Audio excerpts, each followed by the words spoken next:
اب ام المومنین سیدہ حفصہ رضی اللہ عنہا کا تذکرہ سنیں۔ آپ کے والد کا نام سیدنا عمر بن خطاب رضی اللہ عنہ اور والدہ کا نام زینب بنت مظعوم تھا۔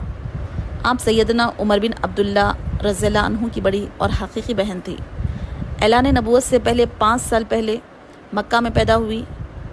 جوان ہونے پر قریظ بن حذافہ سہمی رضی اللہ عنہ سے نکاح ہوا۔ دونوں بڑے اچھے طریقے سے زندگی بسر کرتے رہے۔ آپ اپنے ماں باپ کے ساتھ ہی اسلام لائی۔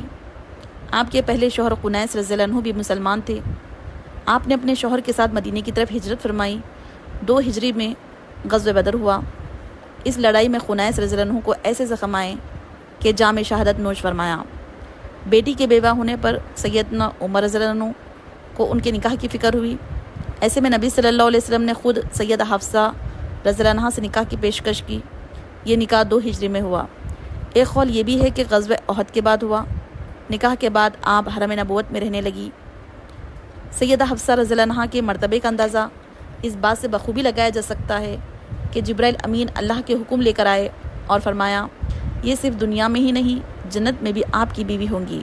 سیدہ حفصہ رضی اللہ عنہا نے شعبان سن 45 ہجری میں انتقال فرمایا۔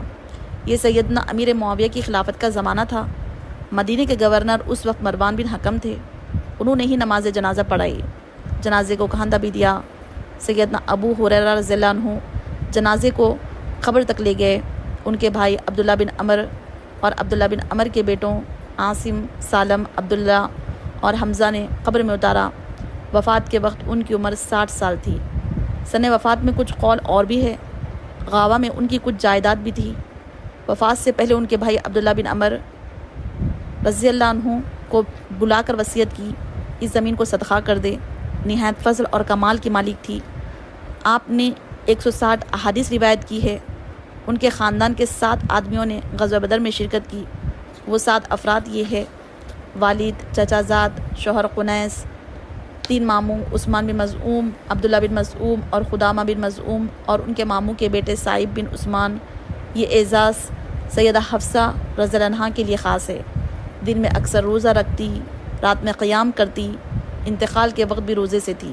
اللہ تعالیٰ کی ان پر 1000 بار رحمتیں ہو، آمین۔